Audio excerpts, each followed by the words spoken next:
হাই মই আজি আপোনালোকক ক'বলৈ ওলাইছোঁ যে শ্বপিং মলত সেনেকুৱা কি টেকন'লজি ব্যৱহাৰ কৰে, টেকন'লজিটোৰ নাম কি, টেকন'লজিটোৰ তেওঁলোকে যোনটো ব্যৱহাৰ কৰে তেওঁলোকে কেনেকৈ গম পায় আপুনি পে'মেণ্ট নিদিয়াকৈ বস্তুটো লৈ আহিছে, কি বস্তু তেওঁলোকে ব্যৱহাৰ কৰে। সেই টেকন'লজিটোৰ নাম হ'ল RFID।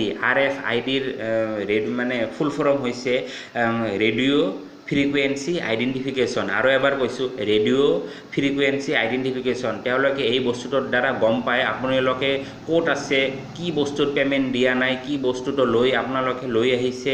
আৰু ৰেডিঅ' ফ্ৰিকুৱেঞ্চিৰ ভাই এনেকুৱা এটা বস্তু হয়, এইটো আপোনালোকে কেনেকৈ সিহঁতে ট্ৰেক কৰে তেওঁলোকৰ ট্ৰেক কৰাৰ মানে যোনটো পাৱাৰ, যোনটো আপোনালোকৰ মানে ডিষ্টেঞ্চ, মানে সেইটো মানে তেওঁলোকে লেয়াৰটো মানে টানিব পাৰে বহুত দূৰত টানিব পাৰে।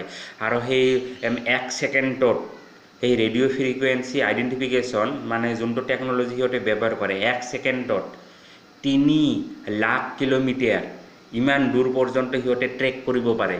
আৰু সেইকাৰণে মই আপোনালোকক কওঁ, এইবিলাক বস্তু যেন আপোনালোকে যিকোনো শ্বপিং মলৰ পৰা যিকোনো মানে চোৰে চুপে লুকা কৰি টুপিৰ তলতকৈ জোতাৰ তলতকৈ বস্তু যেন নলয়। আজিকালি নিউজত শুনাই পাই আছোঁ আপোনালোকে, সেইকাৰণে আপোনালোকক মই এইটো সতৰ্ক কৰি দিওঁ। সেইকাৰণে আজিকালি টেকন'লজি বহুত কিহত ওলাই গৈ আছে, মানে বহুত দূৰত ওলাই গৈ আছে, মানুহৰ মানে ভাবিব নাপাৰা পৰ্যন্ত।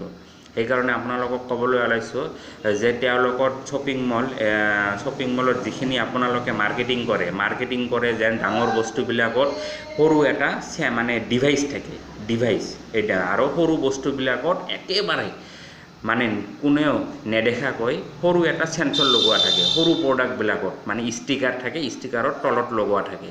আৰু ডাঙৰ বস্তুবিলাকত এই ডাঙৰ এটা ডিভাইচ থাকে, এনেকুৱা এটা বগা ৰঙৰ ডিভাইচ থাকে।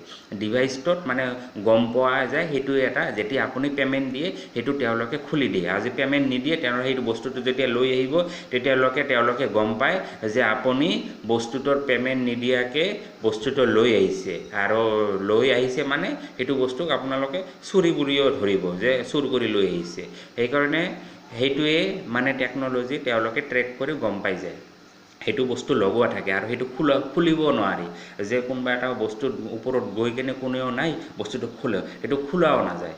সেইটো বস্তু খুব সাৱধান। আপোনালোকক এইটোৱে মই কৈছোঁ যে এইবিলাক বস্তু যেন নলয়, মানে কোনো যেন নলয়। আপোনালোকে এইটোৱে মই ক'বলৈ ওলাইছোঁ যে এইটো বস্তু এই যে শ্বপিং মলত ব্যৱহাৰ কৰে, এই শ্বপিং মলতে নহয়, শ্বপিং মলৰ বাহিৰে যেনেকুৱা আজিকালি বেংকতো ব্যৱহাৰ কৰে, কিছুমান বেংকত ব্যৱহাৰ কৰে, কিছুমানত নকৰে। আৰু ডাঙৰ ইউনিভাৰ্চিটি, ডাঙৰ পৰীক্ষা এণ্ট্ৰেঞ্চ এইবিলাকত হয়েই। আৰু ডাঙৰ ইউনিভাৰ্চিটিৰ আই কাৰ্ডবিলাকত যিমান ল'ৰা ছোৱালীৰ আই কাৰ্ডবিলাকত সেইটো বস্তু লগোৱা থাকে। আৰু সেই আই কাৰ্ডত চেঞ্চৰ লগোৱা থাকে। সেই চেঞ্চৰৰ দ্বাৰাই তেওঁলোকে গম পায়। এনেকুৱা এটা বস্তু আছে, মেচিন আছে। মেচিনটোৰ আগত এটা স্কেন স্কেন যেনেকৈ জেৰক্স কৰে সেনেকুৱা এটা মেচিন আছে। মেচিনৰ আগত আপোনাৰ আই কাৰ্ডটো যদি খুলি কেনে তাত দিয়ে, তেওঁলোকে মেচিনটোত টিক কৰি এটা চাউণ্ড উঠিব, উঠিকৈ কম্পিউটাৰত লগোৱা থাকে। কম্পিউটাৰত গম পাই যে আপুনি কিমানত পঢ়ে, আপোনাৰ ঘৰ ক'ত, আপুনি কোন ক্লাছ কি পঢ়ি আছে, আপোনাৰ বায়'ডাটাখিনি তাত ওলাই যাব। সেইকাৰণে সেইটোত ডাঙৰ ইউনিভাৰ্চিটিত যেনেকুৱা লাভলী প্ৰফেচনেল ইউনিভাৰ্চিটি, সাৰদা ইউনিভাৰ্চিটি, ডাঙৰ ইউনিভাৰ্চিটিবিলাকত ব্যৱহাৰ কৰে। আনকি শ্বপিং মলটো গমেই পায়, শ্বপিং মলত ব্যৱহাৰ কৰে। তেওঁলোকৰ নিজৰ ব্ৰেণ্ড থাকে, সেইবিলাকত আৰু সৰু প্ৰডাক্টবিলাকততো আপোনালোকক আগতেও কৈছোঁ আৰু এবাৰ কৈ দিওঁ, সৰু এটা চেঞ্চৰ লগোৱা থাকে। সেইকাৰণে যিকোনো বস্তু নলয়। আপোনালোকতো জানোৱেই, তথাপি আপোনালোকক জ্ঞানটো দিলোঁ। সেইকাৰণে আপোনালোকে জানি থ'ব কি বস্তু লগোৱা থাকে। আজিকালিতো শ্বপিং মল ঠায়ে হৈ আছে, জাগাই হৈ আছে, ক'বই নালাগে, প্ৰত্যেকটো ডিষ্ট্ৰিক্টতো হৈ আছে। এইটোৱে মই আপোনালোকক ক'লোঁ আৰু বাই। কিবা যদি ভুল থাকে কথাত একো নধৰিব, জাষ্ট বস্তুটো চাব দেই। বাই।